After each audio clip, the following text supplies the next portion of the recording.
Hi, I'm Jimmy Daly, and today I'm here with Dave Fries, an estate planning attorney just outside of Philadelphia, Pennsylvania, and we're going to talk about family meetings in estate planning.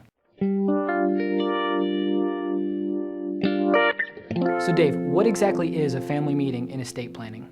Jimmy, thank you for asking. When people finish their estate planning, a lot of them fold up the binder, put the documents in the safe deposit box, and they're done. But something that affluent and successful and wealthy families have been doing for generations, and in fact it's one of the ways that they preserve wealth, is that they schedule family meetings when they've completed the estate planning process, so that the children and grandchildren, when it's appropriate, can be coached, and so that they can have the estate plan explained to them, and that they can have the strategies that they could use to optimize building, keeping, and preserving wealth explained in a way that makes perfectly good sense. So some of my most successful clients don't just pack it up and put it away and assume everybody will understand it when they pass away. They will gather together either for a very short meeting after they've finished their estate planning, or at a holiday when everybody's home, or at a location where they're hosting a vacation or an event. They will host a meeting that I'll facilitate, and we can have one or more professionals there depending on how complicated the situation is and how much benefit the family is going to get from it, to explain much of what's in the estate plan. What happens when that's done properly is that people don't fight because they know what they're expecting. They understand what their obligations are, and they understand how to protect themselves. I'll give you a quick example, is that a lot of my clients are concerned. They don't want a son or daughter to get married or divorced, or to be in a bad relationship that ends with that ex-husband or wife or that ex-partner walking off with that child's inheritance. They want to protect it. They build things into their estate planning to protect it, and then they explain to their children how to use that to optimize it to their benefit and for the benefit of their grandchildren. So that's in a nutshell what a family meeting is. It's an opportunity to get the family together, to pass on values, to pass on strategies, to explain how it's going to work in a way where it does work effectively without the costs of fighting a disagreement or a lack of understanding what the plan means. Dave, that's a lot of information, and everyone might not feel comfortable with that. So how much information is too much? Many people, when they think of a family meeting, say, I'm not going to do that because I don't want to talk to my children or my grandchildren, my heirs, about how much wealth I have, primarily because I'm afraid that if they know, it will discourage them from working. And that's a valid concern. However, family meetings can present as much or as little information about your financial situation and about your planning as you want. But what we almost always find is there's a place and there's a point where the senior generation who's doing the planning feels comfortable releasing at least this much information. There's also a place, especially in blended families, for describing what's going to happen to a certain extent. In some cases, clients are comfortable saying who the executor and trustees are going to be. In others, they just explain these roles. How much information is released about the finances depends on a lot of factors. How much you're comfortable with is the first one, but also how old are the children? How old are the grandchildren? What are they capable of hearing and understanding without having a negative effect? But family meetings can be very, very useful in preventing disputes. They can be very, very useful, especially in family businesses and passing on values and strategies and business information, because you don't tell your children everything when they turn 17 or 18 or 21 or 25. Teaching your children what they need to know about preserving, protecting, and passing on wealth, and building and preserving a family business, that information is usually doled out through time as it's appropriate for them to hear it. So the quick answer is, how much information you give at a family meeting is however much you're comfortable with. But it's almost always useful and beneficial and helps to make an estate plan even more effective to hold a family meeting. Okay, Dave, now we have a pretty clear picture of what a family meeting is. Who should be present at a family meeting? Again, it depends. Obviously, if you have adult children that are actively involved in a family business, it's probably important for them to be there. If you have adult grandchildren and they're a successor generation, they're going to play a role in that business. Or if you have a professional practice and one of your grandchildren has become a doctor or a lawyer or an accountant is going to be joining that practice, it's probably important for them to be there. Some of my clients break family meetings into multiple sessions where young people are taught certain things, older grandchildren and children are given more information, and the people who are going to be the executors and trustees are hosted for another session where they understand even more about what they're going to do.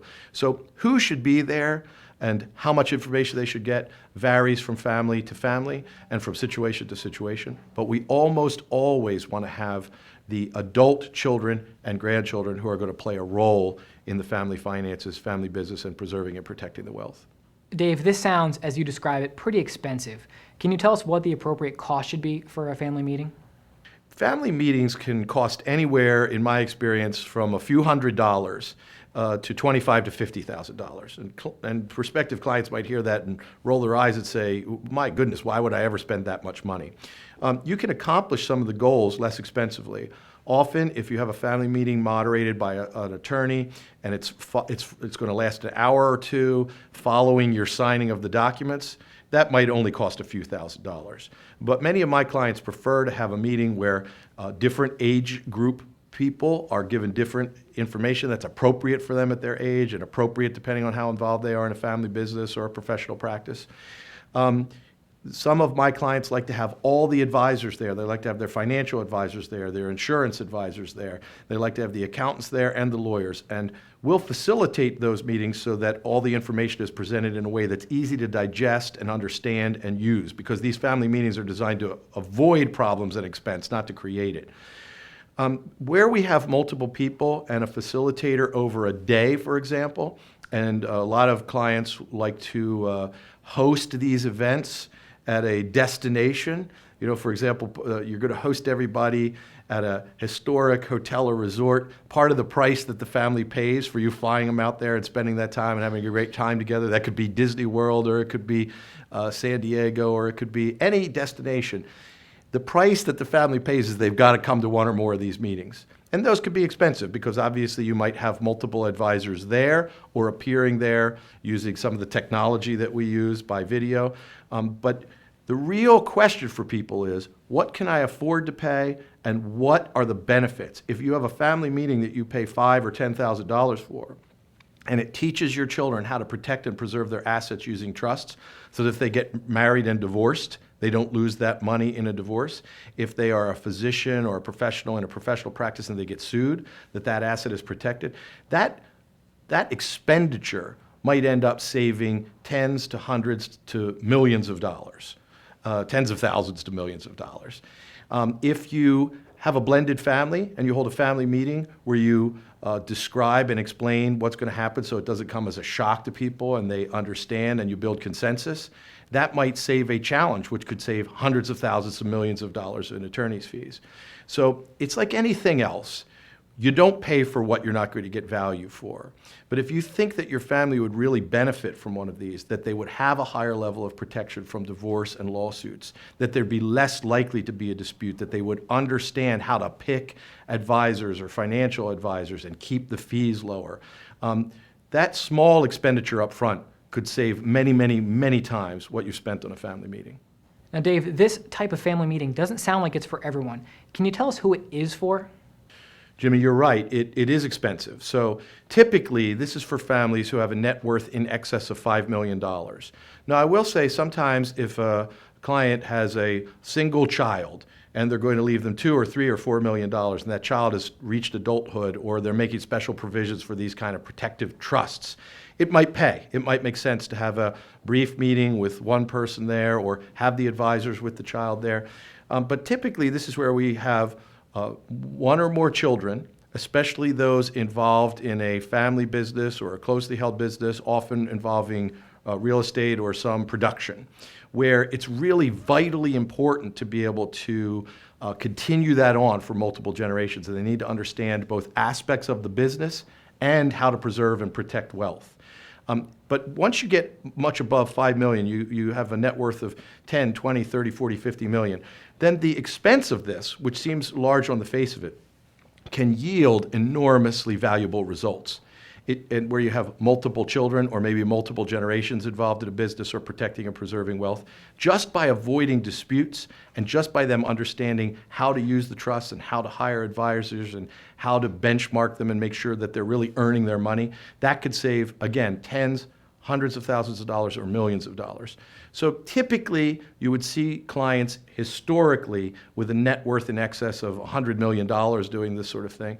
Now, because we can make it available using technology and a variety of other techniques. We can make it available and beneficial to clients that have a net worth of $5 million and above. It often makes sense for them. But certainly anybody that has a family business with multiple generations involved, they should consider this type of family meeting.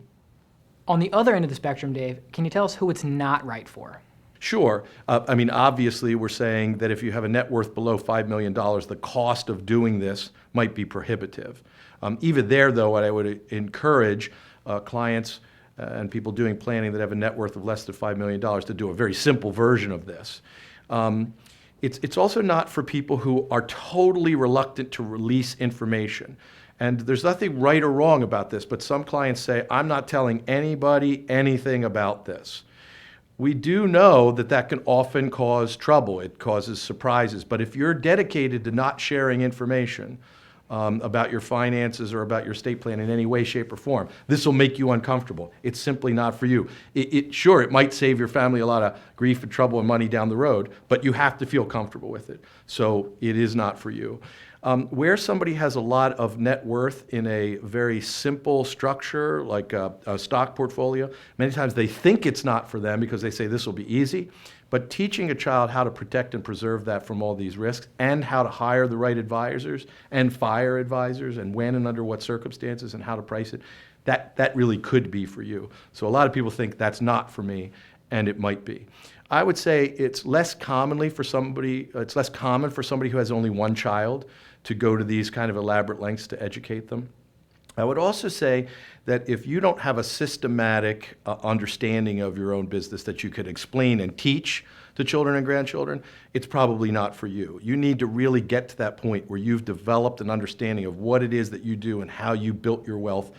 And most of the time, it's for people that have a clear sense of the values they want to pass on, because that's a side benefit of the family meeting, is if we're doing this the right way, we're teaching the children what's important and grandchildren what's important about building and preserving a business or wealth, and what your values are that hopefully they will carry on for you. So if you don't have a clearly articulated set, I have clients that come to me sometimes and say, I don't care what happens when I pass away. I'm going to do this to save some taxes, but other than that, I don't care. Well, then this isn't for you, because you're not going to feel like you're getting a return on the investment. Dave, thanks so much for answering these questions for us today. If you're looking for more information about family meetings for your estate plan, check out paestateplanners.com.